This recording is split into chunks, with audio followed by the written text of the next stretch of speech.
City for All Women initiative, as well as the co-host of Black on Black on CHGO 89.1 FM, a public affairs show addressing issues affecting Black communities in Ottawa, Canada, and the diaspora. And good evening, everybody. My name is Rawlson King. I'm the counselor for Rideau Rock Ward 13, and I'm very pleased to be here. And I'm pleased to be participating on this panel, especially considering that I was recently appointed by council as liaison for ethnocultural and anti-racism initiatives at the City of Ottawa.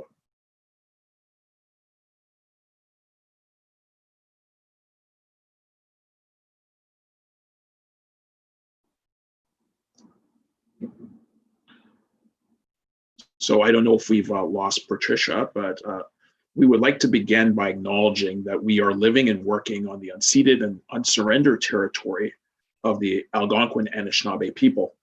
In making this acknowledgement, we recognize that the work of decolonization is ongoing and important for each and every one of us in our daily lives. And so at this point, I invite Michelle Penny to open this panel. Michelle is from the Saulteaux Nation, Yellow Quill Reserve. She's a longtime CAWI member and has been a traditional hand drummer and singer for 20 years. Miigwech, and welcome everyone. I'd like to welcome you to unceded Algonquin territory. I've lived here for 20 plus years now. I too am a visitor, even though I have lived here for as long, because my territory is in Saskatchewan. So I'd like to acknowledge also that I too am a visitor. Tonight is going to be a very exciting night, and I'm going to sing 2 rounds of a song because our songs can tend to be a little bit long. But this is actually from the American Indian movement song that came around for civil rights back in the 70s. So I just like to sing it twice around to welcome everybody and to understand that we're still doing this, we're still fighting. And we need to be walking side by side as opposed to fighting each other. So this song is going to represent our being able to walk side by side.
The fight is still being needed. Let's get together and do something. Miigwech.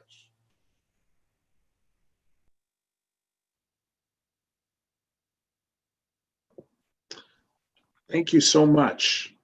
And now a little bit about CAWI. CAWI's work is focused on making the City of Ottawa a more inclusive and equitable space, particularly for women and gender diverse people across intersecting aspects of identity.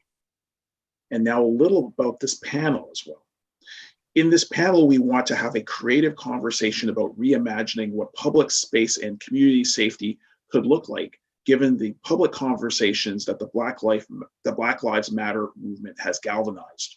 During the pandemic, we have seen Black residents being disproportionately ticketed, policed in public spaces. With this panel, we want to deepen conversations around who has access to public space and how we can make public space more accessible and safe. A little bit about our panelists. Are you hearing me? Yes.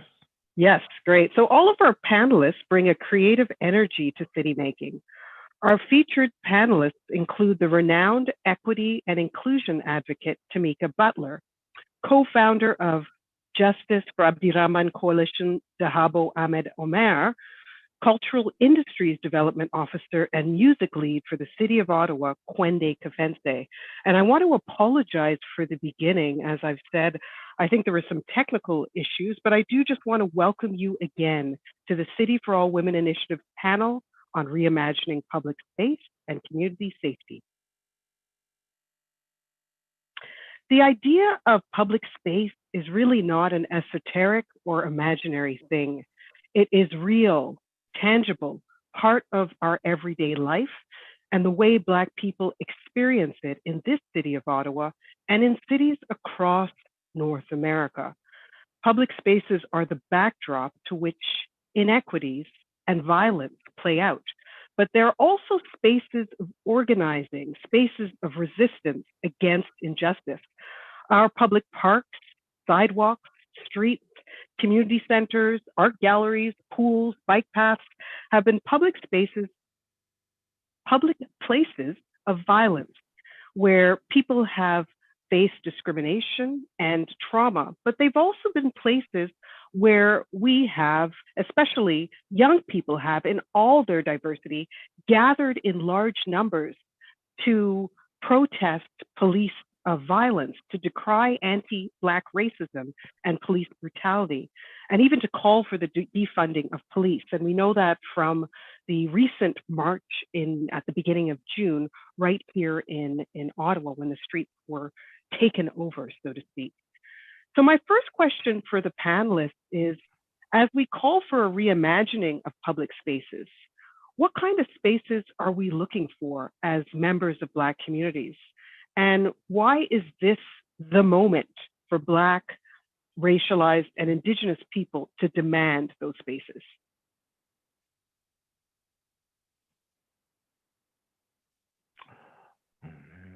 Anyone can start. Anyone can jump in. I think we're all playing polite at this point and waiting for the other person to go. And so should I start? I was gonna do something. I was gonna do the ladies first thing, but I can start. Yeah, I mean, the question made me reflect in some ways about the different kinds of spaces that as a young person that I occupied when I was organizing and also being organized, you know, as a young person, and you know, a lot of it comes down, or at least in my mind, and in some ways, I think about it this way when I think about the kind of places that we do events and that we occupy right now as culture makers, as DJs, as people who produce public space for others. It's about sort of control and power of space ultimately. And, you know, I remember when I was younger, growing up in the GTA, we used to go to, there would be a whole series of meetings that we used to go to down in the Eglinton West area. And it was an area that was controlled for the most part, that was predominantly an Afro-Caribbean neighborhood and an Afro-Caribbean sort of expanse of space.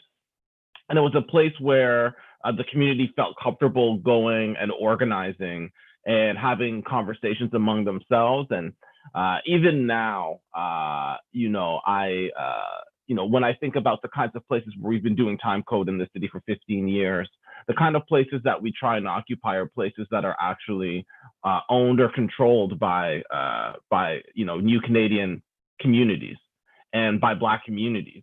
And I think that that's something that helps people feel safe when they come into the space with us, to commune in space with us.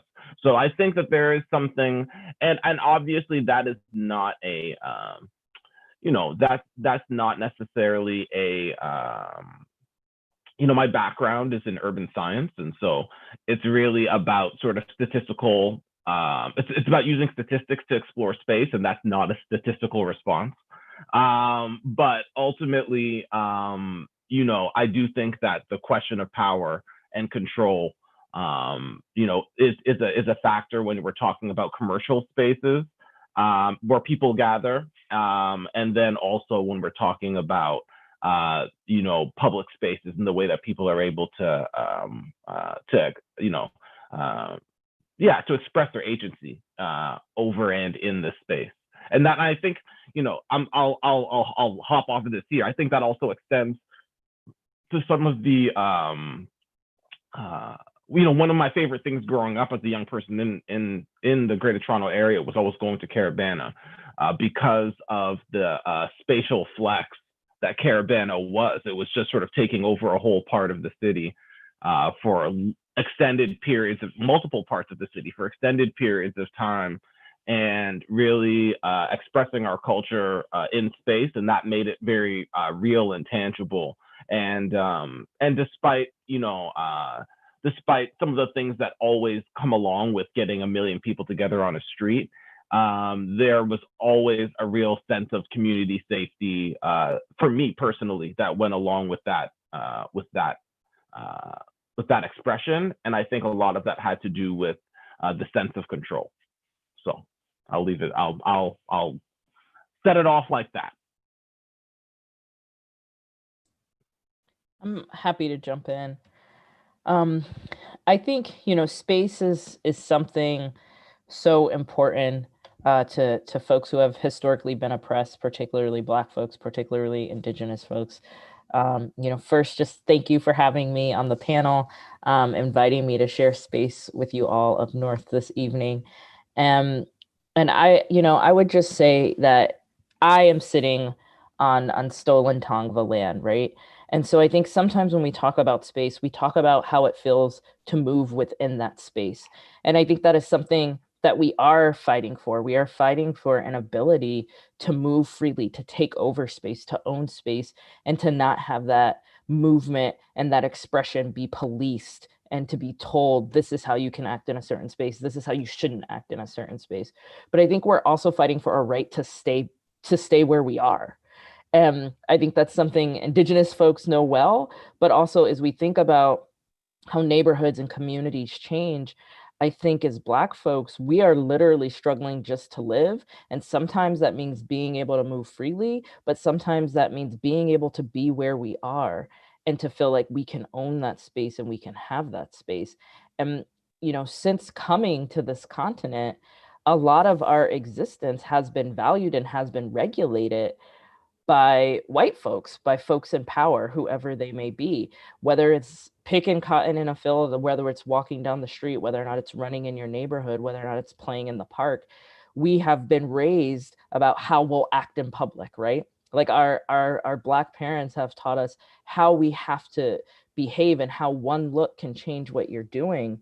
And not just because they don't want you to embarrass them in front of the church folks, but also because we know that so much about public space and Blackness in that public space is how other people perceive you. And so I think the struggle we're in now, again, is both about being able to move freely and being able to express ourselves, whether or not that's our pain or whether or not that's our joy in public places, but also to be able to stay in place if that is what we need to feel at home. And I think that's something that we're all struggling with.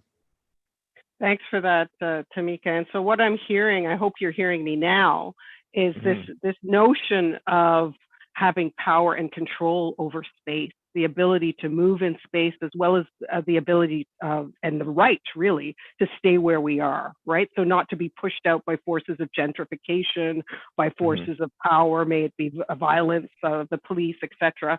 Dahabo, what do you have to add to that in terms of imagining the kinds of spaces that we want as Black people, especially informed by your work, obviously, with the Justice for Abdirahman Coalition?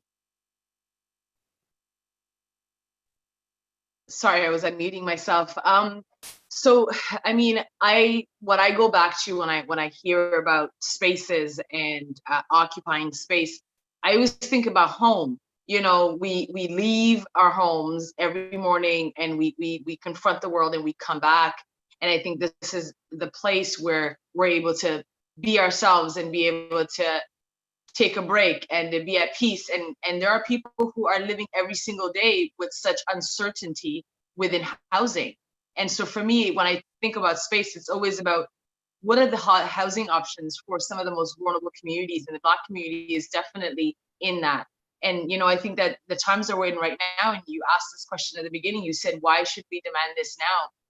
I mean, all COVID-19 did, and it is probably going to be the biggest, most impactful pandemic that we will all probably see in our lifetimes. But all it's done is that it's heightened and just brought it to the level of being able to see it, recognize it, acknowledge it, understand it. And so when I think about housing and providing a safe space for people to grow and to develop and to rest and to be at peace, I think about how do we look at people's life stages? The way who I am today will maybe not look like, you know, in 10, 15 years from now when I have, you know, a family to raise and a couple of kids. So my housing needs are going to be very different than someone who is in high school and, you know, a mother who's a single mom with 5 kids. How are we ensuring that the housing needs are being looked at for senior citizens? How are we looking at income as another dimension?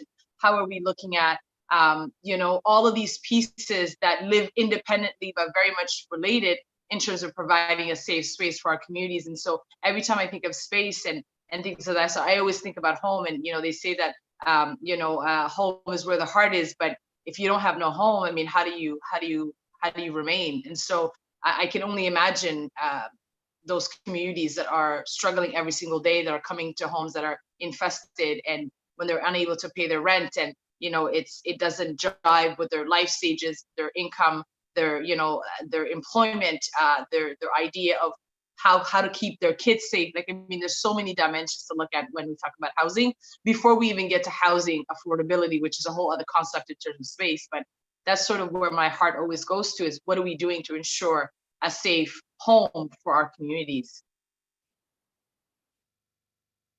And I think that's a great segue into our next question. You're absolutely right. I think that these were the issues that I heard after my election, and we started to have a conversation with wider communities, racialized and Black communities, around the establishment of an anti-racism office at the city.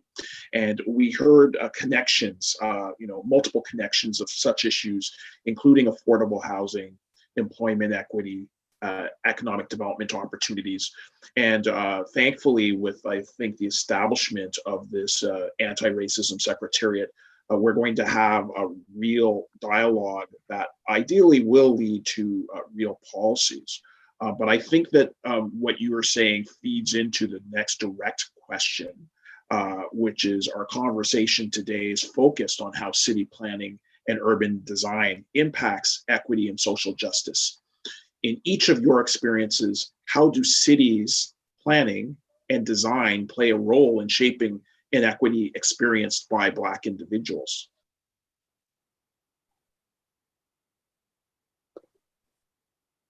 Who wants to go first? Don't make me go first again. Come on, y'all. Do you want to start? Who was start? Who's starting? Was it me again? Am I starting again? Tamika, do you want to start? There Sure, we go. I could start. Yeah, why don't you mean, start us off here? When you ask how cities and how planning, you know, how they relate to, I think, equity or racism or anti-Blackness, I would say they're intrinsically tied together. I think that there is a lot of focus on defunding the police, And I think that focus is important, and I think that focus is appropriate. And I think that it is, when you are Black and you see police, you don't feel safe all the time, right?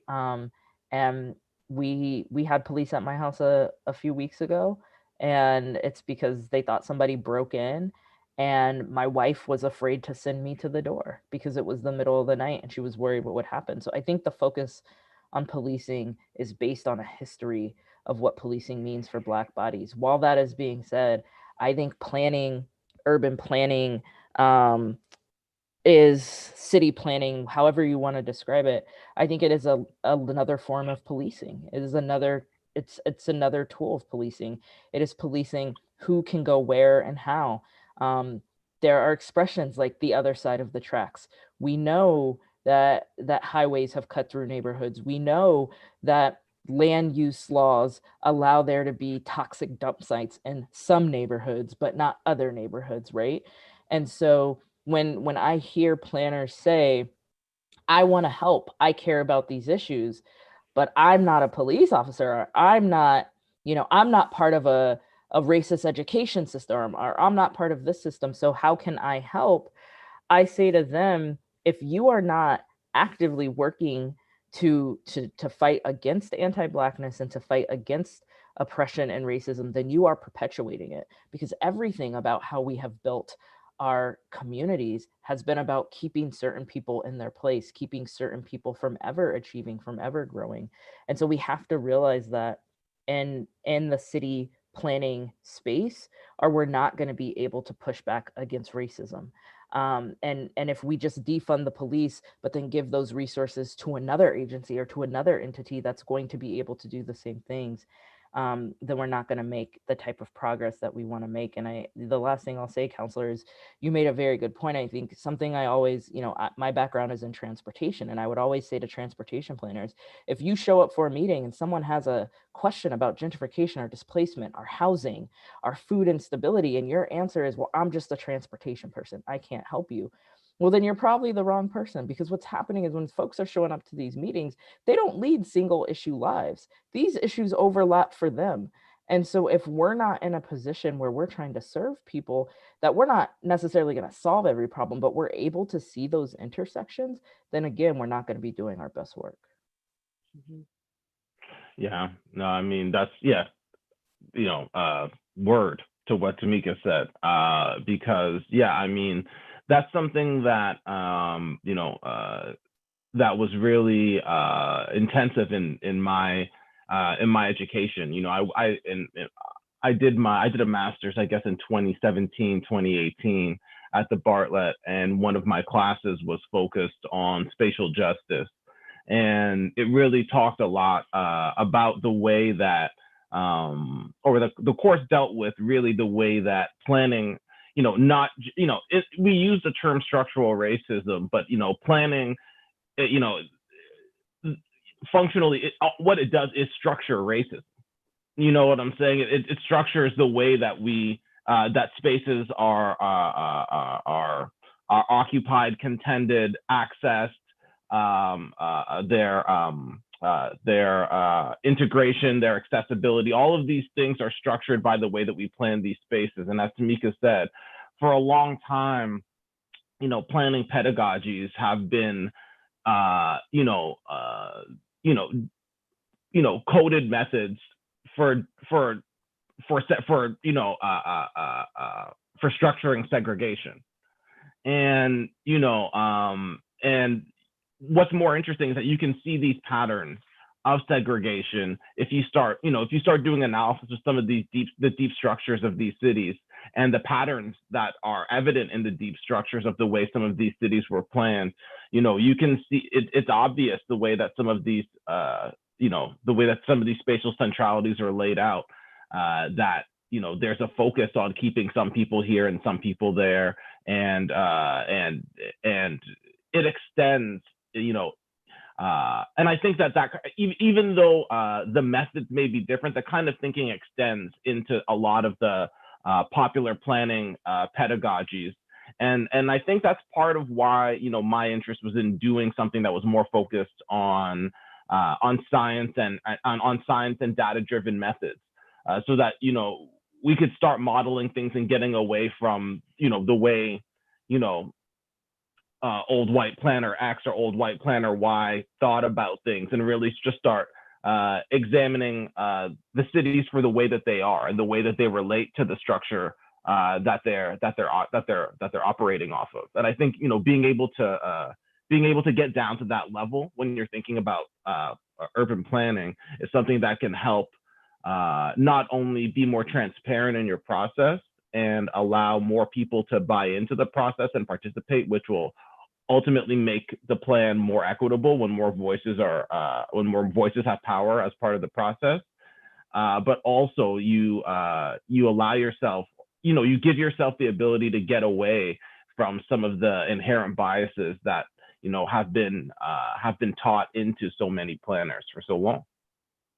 So I'm just going to ask a follow-up question, and Dahabo, you can ask the follow-up as well as the question that Councillor King asked. But to that, then, what does design and planning that really privileges the freedom of Black people, the staying in their place where they want to be, the movement and power and control of a space look like then? Right? So to that transportation planner, that person who may be that white transportation planner or that Tamika referred to, how should they be intervening? What does it look like? What does that look like? So I'm not sure if my intervention is going to answer specifically to your question, Patricia, but it will go back to the original question from Councillor King.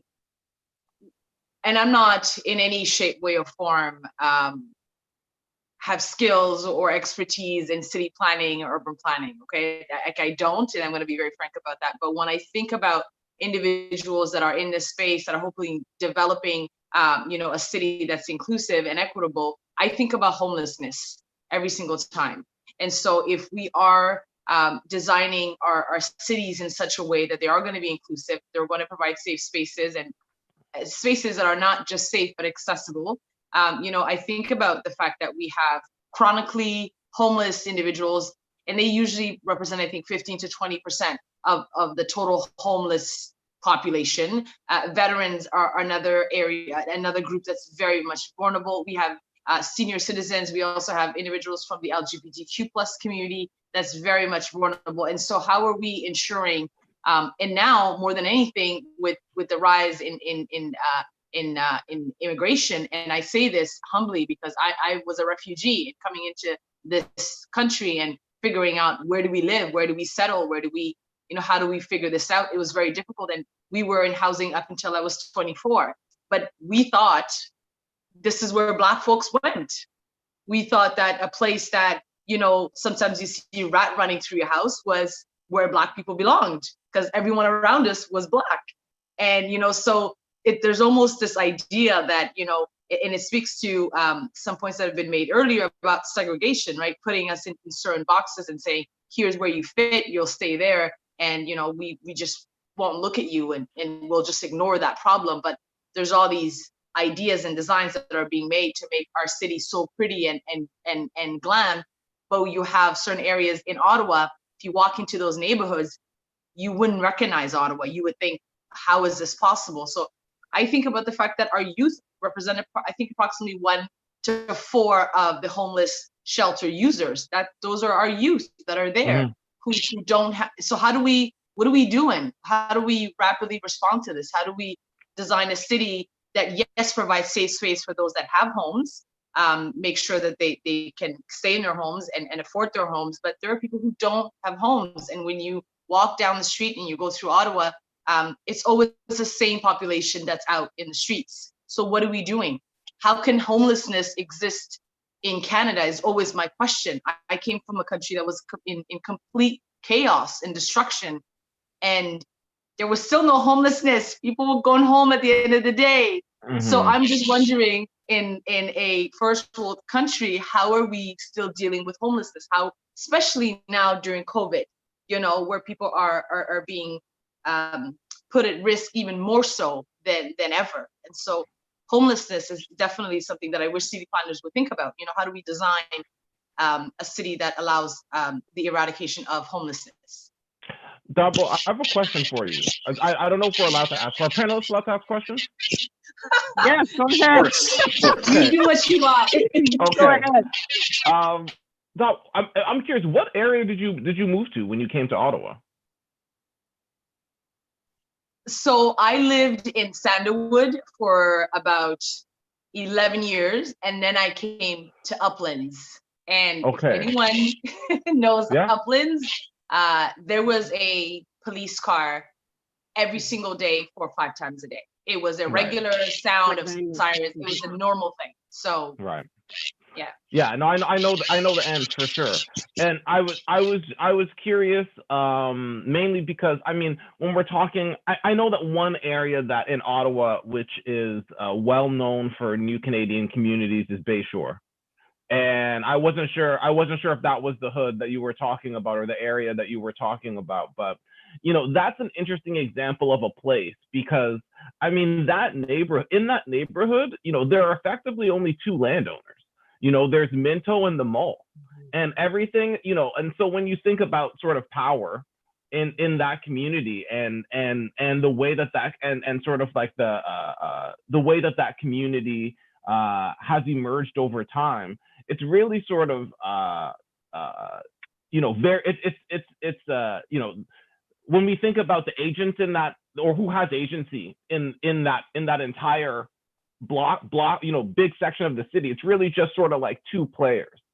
And you know, that's a really challenging position for all of those new Canadian communities who are there. I mean, they can do what they can do, but when we talk about ownership, power, all of these kinds of things, it is, you know, it's notable that, you know, one of the neighborhoods that's most well known for new Canadian communities has the lowest amount of diversity in terms of the ownership and control of those neighborhoods. So if you would permit me to jump in, because I think that this is a natural kind of transition point to one of the questions that we're going to pose. How can urban planning and design contribute to the reduction of racial inequity? Thinking of Ottawa's context here, the city is currently working on what is known as its OP. So it is working on a long-term land use plan, community safety plans. We have a housing and homelessness plan, and other infrastructure and financial plans. Is it possible for the city to utilize such documents as tools to address racial inequity? And what I'm really getting at here is, I think, is that, you know, what you've identified is the fact that there are just a few players, especially around land use, that are dominating. You know, do we have the proper mechanisms to ensure enough community input to really see real change? You know, if you're asking me as somebody who has worked on these issues with planners doing official plan, no. You know, I do not think that, I don't think that necessarily has the tools, and I'm not sure, like, you know, to be honest, it's like, I'm not clear that the will, or maybe the will is there, but the capacity maybe isn't within some of the planning staff. Like, you know, I can tell, you know, I'll tell you a story, which is like, you know, from one of my interactions, sort of working with the planners on some of this stuff. Now, without naming names, I'll just explain the situation that, you know, I was working with the planners because I work in culture, addressing the culture part of the official plan, and, you know, basically received an email that had some really misinformed positions about the cultural community, number one, and then also had some like pretty racist stuff about indigenous communities. And so I responded and I said, like, you know, like, this is misinformed and racist, and, you know, I feel like you know, this needs to get checked before we go any further. And, you know, what happened next kind of surprised me because sort of like the person who was managing them, those you know those the people who were in that email thread called me and sort of like accosted me, or not accosted me, but like said that I hurt their feelings for suggesting that like what they did and said, which was clearly sort of misinformed and racist, was misinformed and racist. So it was like I like somehow like it was my bad for addressing something that was like, well, and you know, that was going to be problematic in a city policy. Obviously, like, you know, for me it's like I don't mind if, you know, people think I'm the problem. I don't trip on that at all. But the issue is that, like, you know, because ultimately it did get addressed, and, you know, and in fact what ended up, like, the planner recognized that they were off, and they said, oh, you know what, that was, yeah, you know, my bad. And they ended up getting, you know, essentially a new planner came in and started working on it. Now, even that is an issue because, like, like, shouldn't that person be trained then? Or shouldn't there be something that happens beyond them just sort of getting moved to something else, to sort of like take that opinion somewhere else and implement it somewhere else? Like, shouldn't there be more of a perspective on training that person or training the team to be more sensitive to these issues, you know, as they move forward with this type of strategy? And it's like, you know, I don't know. You know, that experience leads me, you know, to believe that it's like, yo, like, you know, and I get it. Like the person who was more senior said, like, you know, we want to take this seriously, and, you know, what words can we put in here to make it better? But it's like, it's not really about words. You know what I'm saying? It's really about the intentions of the people who are doing the planning, and do they have the capacity to be, you know, doing this work in a thoughtful way? Yeah, I would say that every planner of color, every racialized planner, indigenous planner probably has a story like that, right? Of course. Like I could sit here and tell you like 3 stories where, like, you literally have hired me to be your equity expert and to tell you when you're coming at things sideways. But when I tell you you're coming at things sideways, we have to center your feelings and your fragility before we can actually hear what you've asked me to do. And when you have a project and you have an engineer, and the engineer says, I'm an expert in this field, this is how wide the sidewalk has to be or the bike lane has to be, everybody's just like, oh yeah, well, they're the expert. But when you are hired to be an expert, or frankly just have common sense about things that will be racist or anti-Black, people like to say, well, that's your opinion. And, you know, it's just the way you said it. If you just wouldn't have sent that email, if you just wouldn't have done this. And so I think, you know, your question, Councillor, was, is this OP a tool? Well, anything can be a tool for anti-racism, but anything can be a tool for racism. Yeah. Right. And so, like, what I always say to people is we have to talk about institutions. We have to talk about policies. We have to talk about things that are built in to be anti-Black, to be racist. But we also have to acknowledge that people make those policies. People make up those institutions.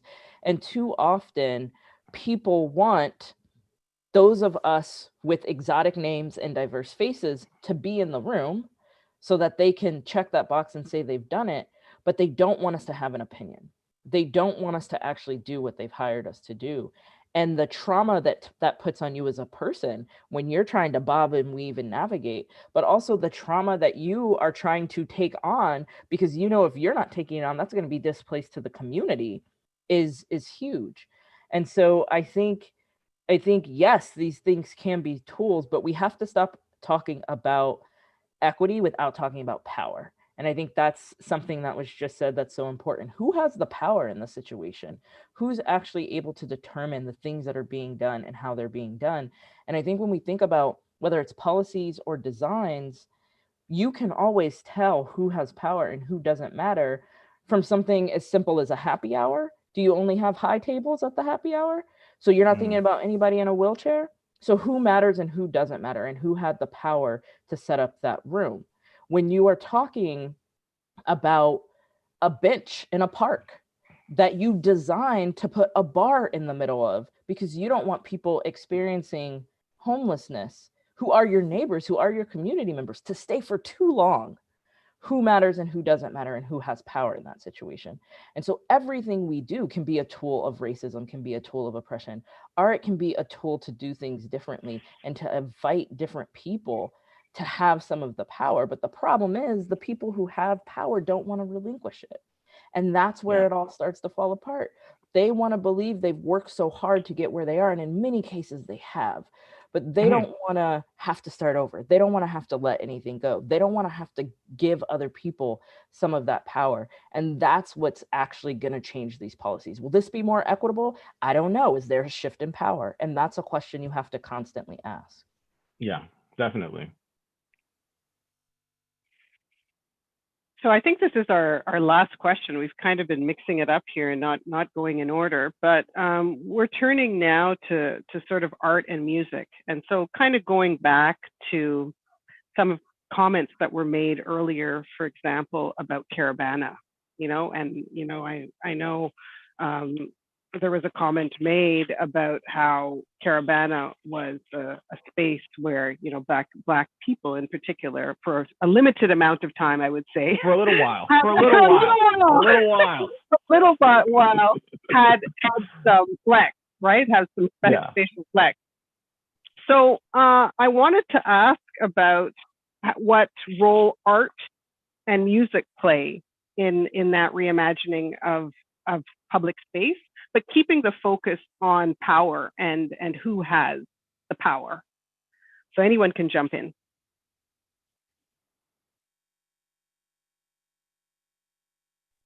So I haven't gone first, so I will go first. Okay, good.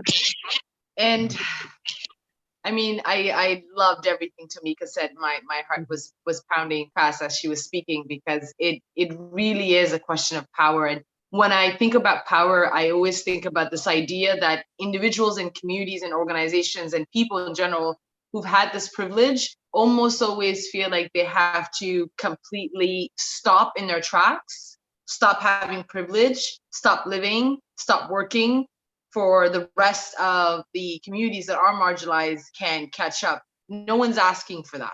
And this is a problem when it comes to power for me. No one's saying that you need to go and be homeless for a little bit. You need to go and face racism for a little bit. No one's saying any of those things. In my mind, power always comes to do what you need to do to live a life that makes sense and respectful, and you can provide for your families, but be conscious in the spaces that you're in, that you need to be able to shift that power so communities who haven't had it, who haven't gotten to the place that they needed to get to, can get equity. And so to me, equality is always a result of equity. I don't even see equality as a thing that we can achieve until equity is achieved. So I just wanted to say that, because every time we talk about the shift of power, I feel as though communities who are privileged always think that they have to completely disappear from the face of the earth for everyone else to feel, as if they have a chance. And that's not, at least that's not what I am saying. I think that we just need to be able to create accessibility and opportunities for those that haven't had it. And it is a shift in power.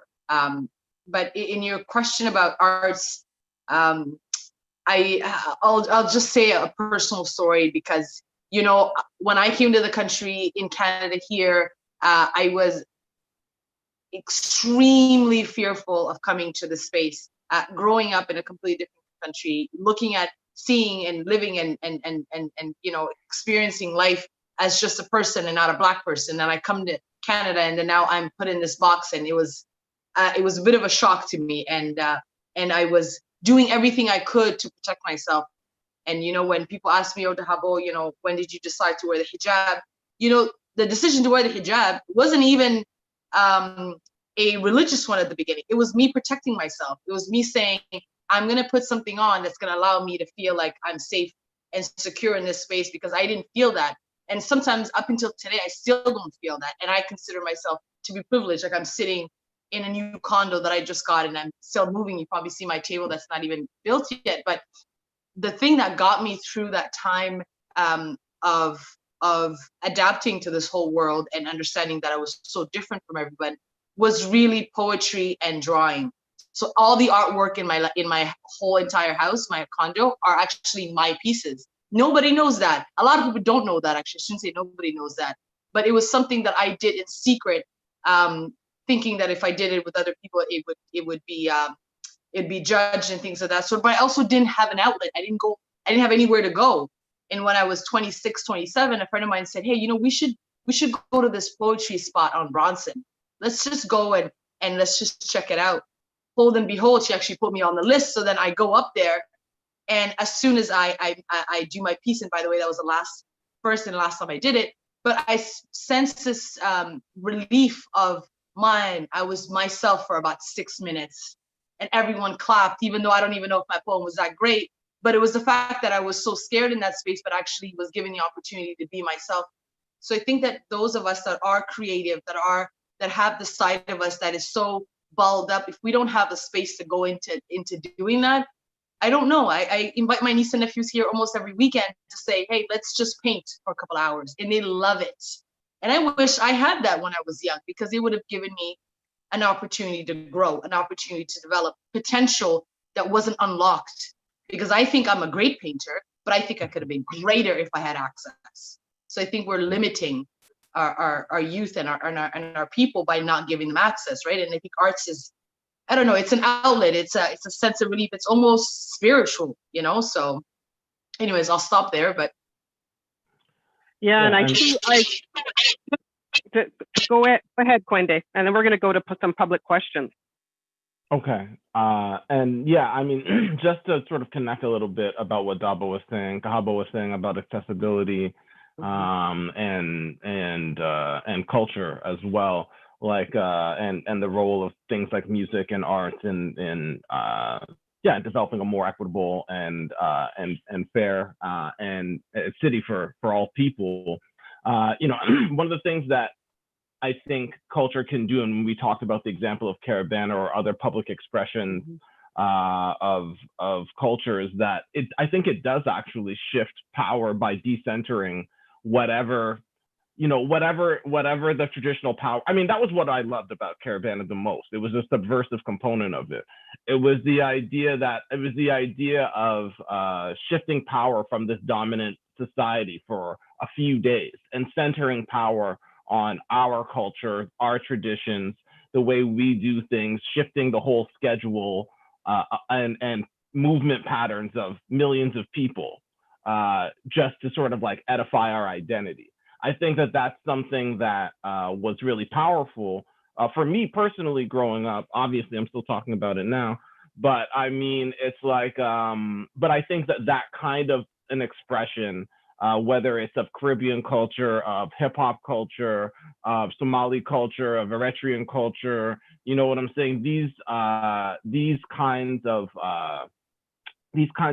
public expressions that help to decenter sort of colonial power, even if it's for a weekend, they help. They create the opportunity for people to have those connections, as Dahabo expressed, as themselves for a moment, without the construct of power that either intentionally or unintentionally end up dominating them. Yeah, so thanks for that. I mean, we have a couple of questions, but I do want to say, just to push back a little bit, that even with, our Caribbean festivals in cities across North America, we still have to ask who's controlling things. Oh, right? Yeah. Oh, because obvious. In many instances, they've become sort of corporatized. Corporate. We all know. I mean, yeah. Our community organizations no longer have the sort of power and control over that they did when they first started, right? So anyway, as we said, for a time. For a time. Yeah. But we do have a couple of questions on the virtual floor, so I do want to get to some of those. Thank you for all of your insightful interventions on this topic. I know we could speak all night probably, but the question is, should we have someone in the role of transportation equity lead in a city's transportation department to ensure fair transit fares, distribution of safe cycling, pedestrian infrastructure in lower income neighborhoods, and should money for such a role come from the police budget?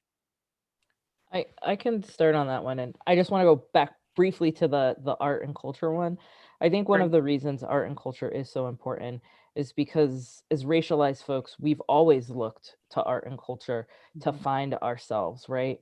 And I think if you just think about popular culture and media, if you're indigenous, if you're Black, if you're racialized, you're either the funny sidekick or you're some side role. And just as we are pushing barriers and saying, no, make me a multi-dimensional character that's sometimes funny, that's sometimes sad, I think that's what art and culture allow us. It allow us to be our full selves, to find that joy, to find that sadness, to find that rage. And I think culture and art are such a part of being free and fighting for liberation. And I on this transportation equity lead question, my answer would be it depends, right? It goes back to this piece about power. I think often people hire I just wrote a piece about how after George Floyd happened, you saw companies releasing statements. You saw them saying how much they cared about the Black community and their Black, their Black employees, and how they were going to hire a diversity person, often Black. And then months later, when we see another Black person shot and another Black person shot, the question is, what are these companies doing then? Are they honoring those commitments they made at the time? Are they still checking in on their Black employees? And that person they've hired as this equity lead, are they given the resources they need to be successful? Are they left to do all of that work on their own? Is that person someone who has power to make decisions, to direct budgets, to decide how things go? And so I think these positions are important, and I think these positions can be really helpful, but I think they can only be helpful if people who are put in these positions are set up to succeed and not set up to be tokenized and to just be a figurehead that actually can't effectuate any change. And I tell folks all the time, I'm married to a white woman, a white French Canadian woman. We have a son, and Ate is a Black boy. The world sees him as a Black boy. And so we are raising him as a Black boy. She doesn't get to, as a white French Canadian who's living in the United States in South Central LA, she doesn't get to say, like, I don't know anything about that. You got to do that part on your own. I can't help you with his hair. I can't help you when he comes home from school and says somebody's racist to him. Anybody who's in a relationship where they're co-parenting knows that they depend on their co-parent. And I would say to our colleagues who are not part of racialized groups, even if you put a lead in place, I think sometimes white folks in particular are like, as Dahabo said, well, I got to relinquish all my power and I got to relinquish all my privilege and I can't do anything. I'm just here to listen. I'm just here to watch. And what that often translated to is it is only those people's job to fix this issue. But Black people didn't start racism. Yeah. Black people didn't start white supremacy. And so if you have this lead, they have to be given some power, and it can't just be it's then on them to fix it all on their own, because it's going to take all of us to fix it. Yeah, if I could just, one thing about that is that, like, and that's something that I've seen certainly like within the structure of the city as well, is that there's often, there will be people put in positions where they have lots of responsibility, but not a lot of power. And that's just an intellectual form of marginalization. You know what I'm saying? It's like, it's just sort of saying, okay, well, we're gonna make you, we're gonna put all this stuff on you, but ultimately you're not going to be in the position to be able to do anything about it. You're just going to actually have this position that allows you to deal with it at some point before somebody, above your head gets to make a decision about it ultimately.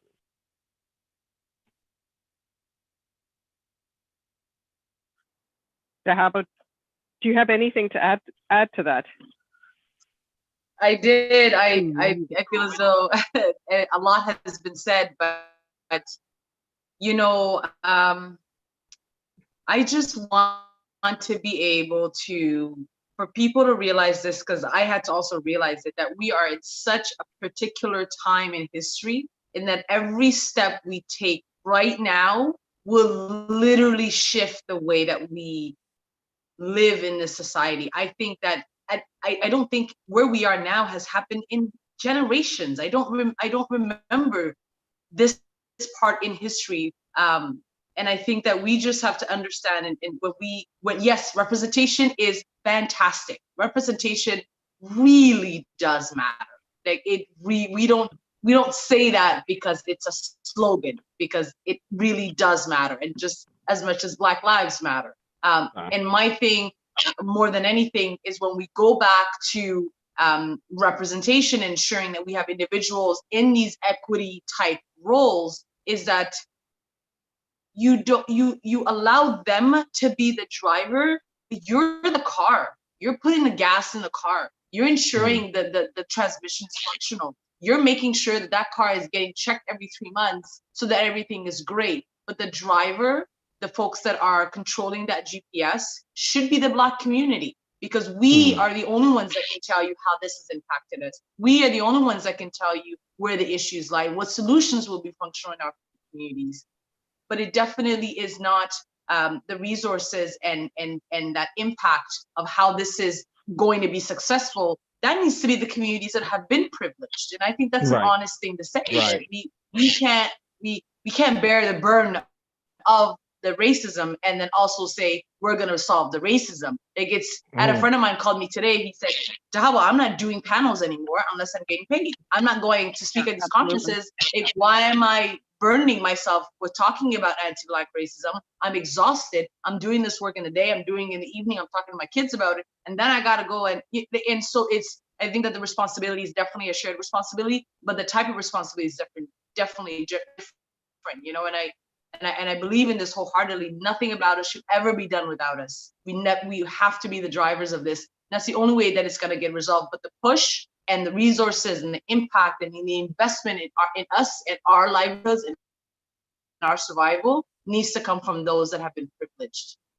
Thanks for that, Dahabo, in terms of using this moment and ensuring that, you know, Black people are the drivers in when it comes to, you know, shifting power and shifting the conversation, that we need to be in the driver's seat and have the requisite power needed to drive that car, or the gas that's needed. I like that analogy.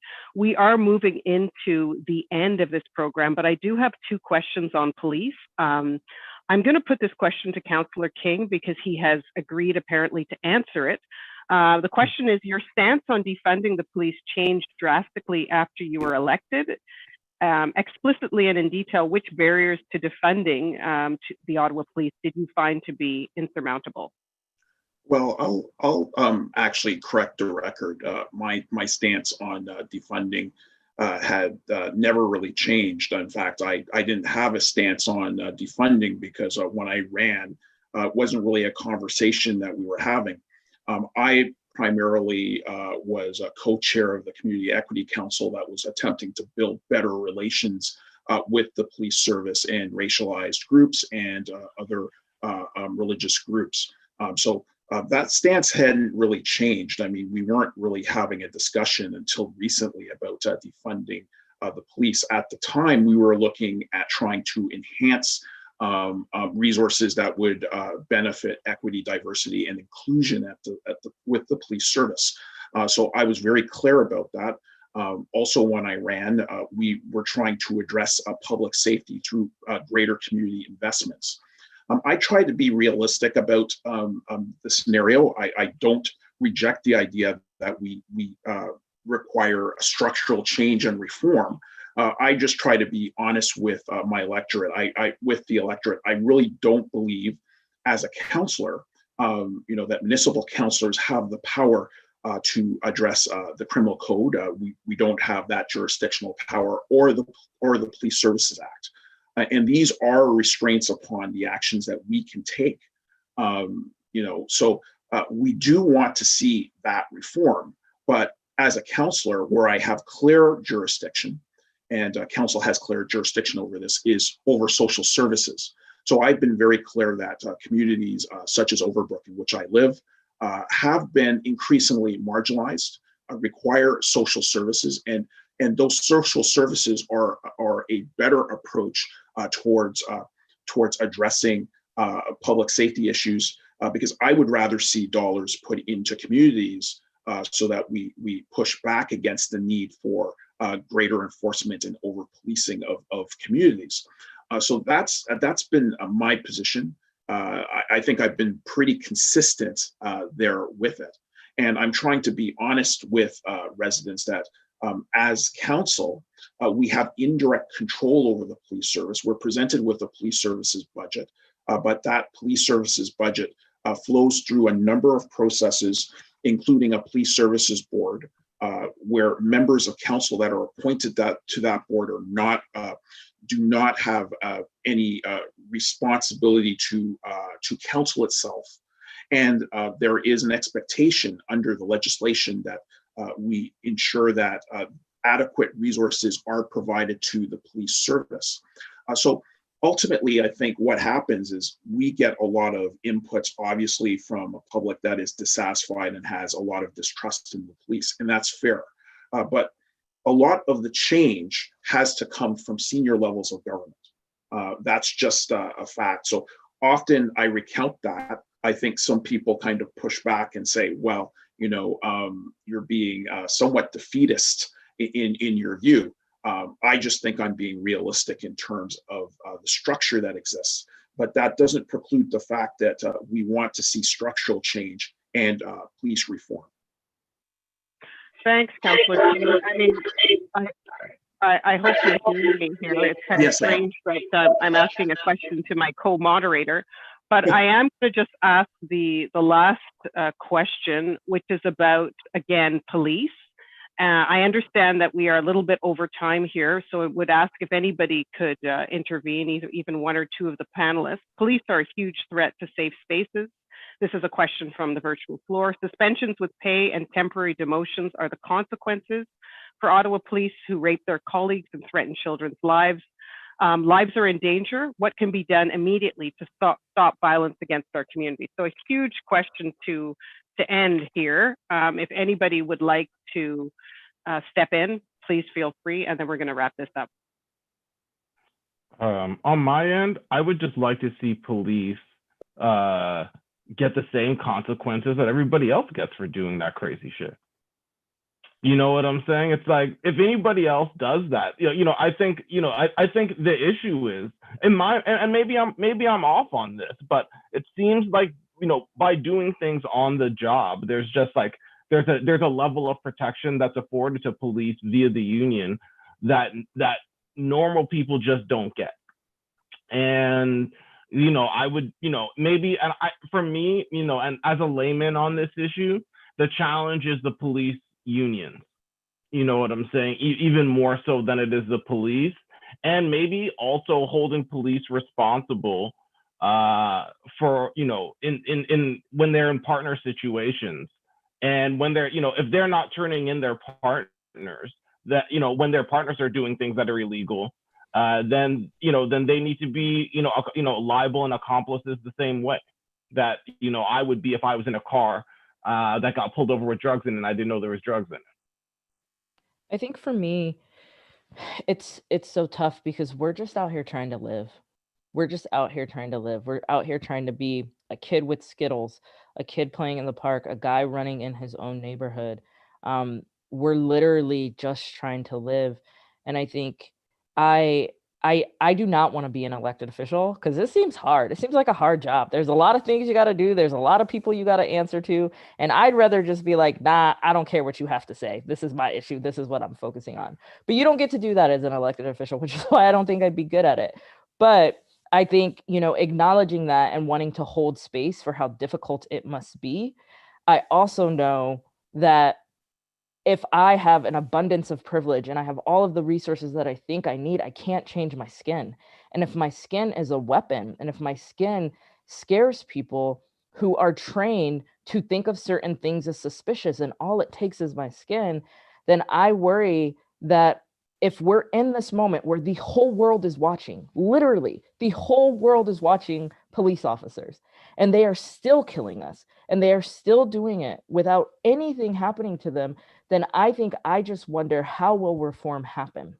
How will it happen? How will it work? Because if in this moment where everyone is watching, my life still doesn't matter, especially as a queer Black person, especially as a gender nonconforming Black person, then I wonder how we don't just burn it all down and start over. Dahabo, I'm sure you have some words. Thank you very much for that, Tamika. I'm sure you have some words before we wrap it up to Tamika and Kwende. Sorry, you can hear me? Yes, Yeah, I can. absolutely.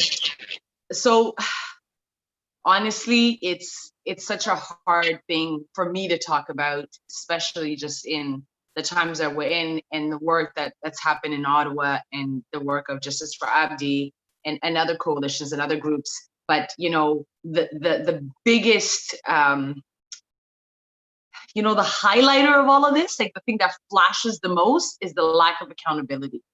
Every single time, I mean, we can spend days on end talking about reform, talking about defunding, talking about what's the best recipe for change and equitable change. We can do that, but in both cases, whatever the solution may be that's functional for one group or the other, accountability is really the top ingredient for me. Whatever process we choose, whatever model we choose, there has to be consequences established within actions. There has to be a framework that allows any of us in any of the workspaces that we're in any of our lives generally, that allows us to see, if I do this and it's wrong, then something will happen in order to teach me that it is wrong, and to also then be accountable for it, to then have a consequence that comes with it. It's as simple as when you were a kid, you would get into trouble, you'd spill something, you would, eat your sugars before you had your meal, and your mom and dad or whomever would say to you, you can't do that, or you don't do your homework and end up watching TV for the whole night. There is a consequence to everything that is not right. And to me, accountability is the biggest thing. Whatever model we end up choosing, whatever model ends up being functional, and there's different models across the world. Some are great, some aren't. Some work for different societies and some don't. There's not a uniformity in the way that we're going to deal with policing. I think that there's different ways that this could be done, and there's merit in all sorts of ways that we do this. But whatever ends up happening, whatever is the most functional and that provides the most accountability, to me, is key. All of these things, time and time again, have happened because individuals are emboldened to do it and know that they will not suffer the consequences. This keeps happening because no one holds individuals accountable.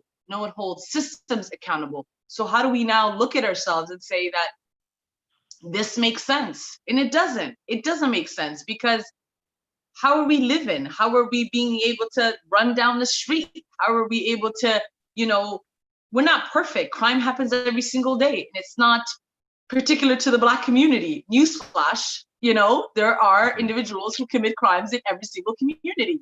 Let's be real about that. But apparently when Black folks do it, or Black folks are accused of doing it, then the consequence is much greater and it's violent. And so I think that there has to be accountability behind any model that we end up choosing, whatever that looks like for any of our communities or any of our groups or any of our organizations.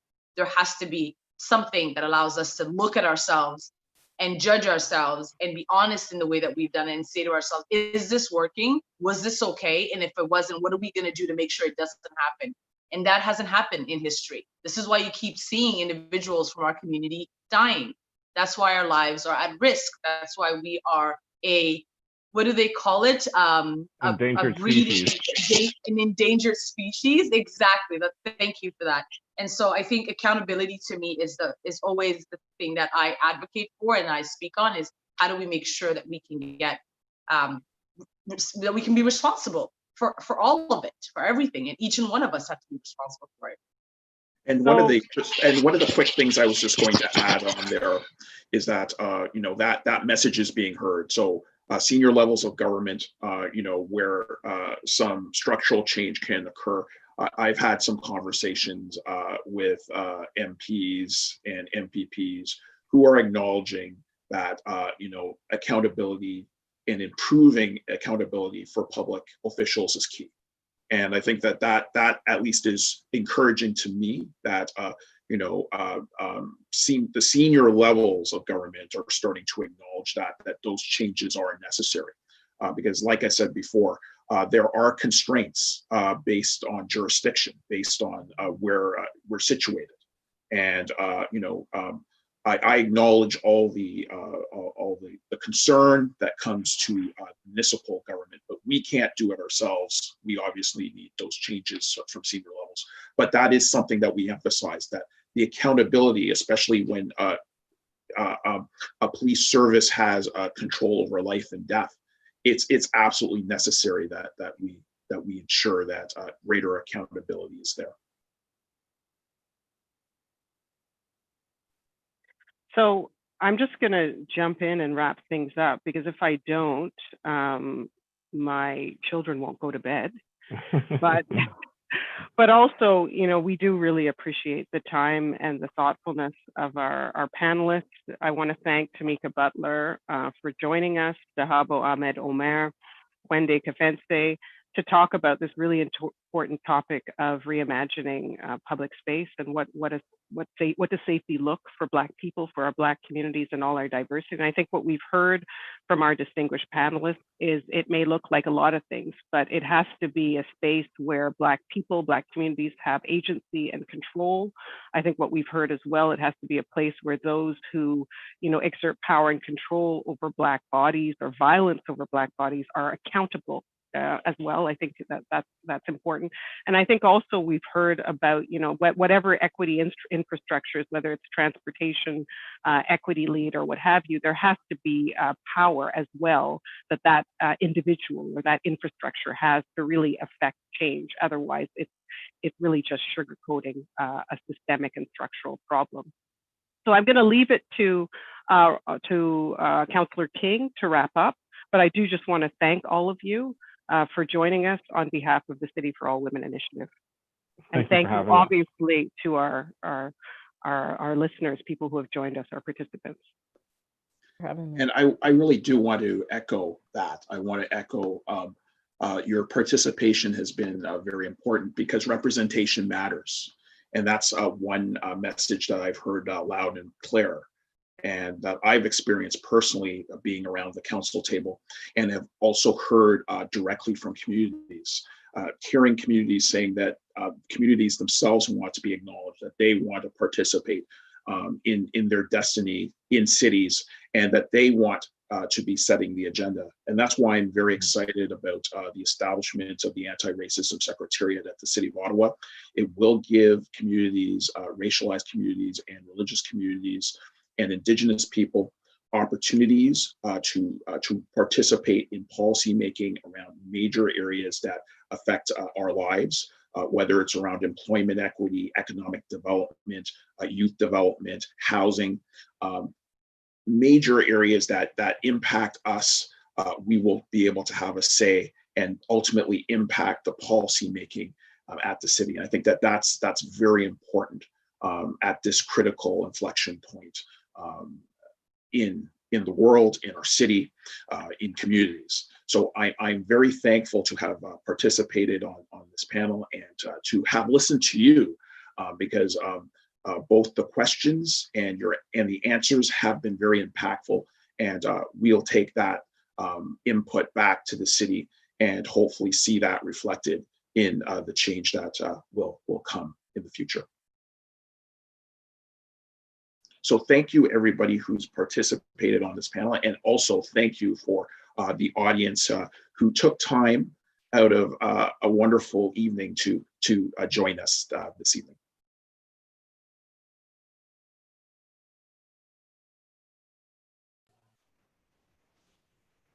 I'd like to be able to close this meeting.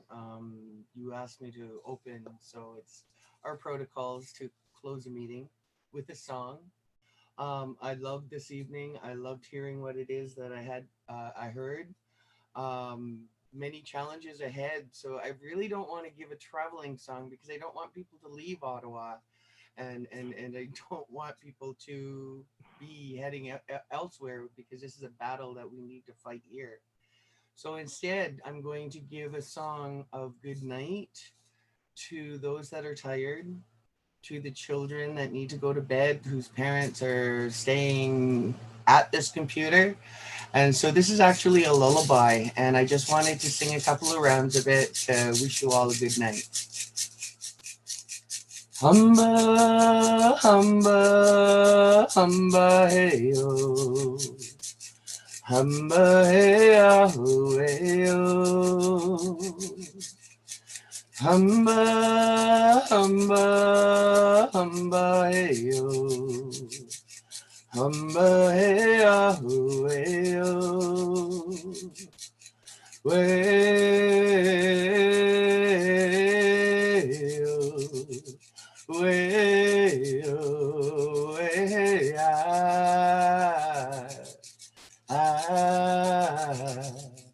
hamba, hey ahu, hey yo.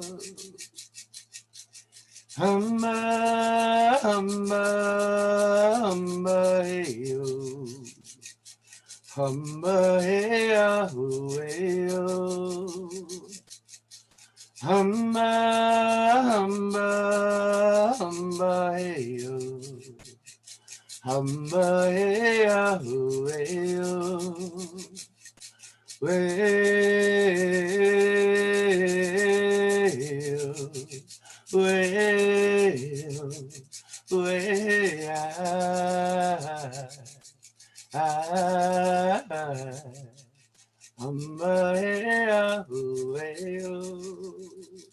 good night, miigwech. Miigwech, and thank you so much, Michelle. Good night, everybody. Miigwech. Miigwech, thank you.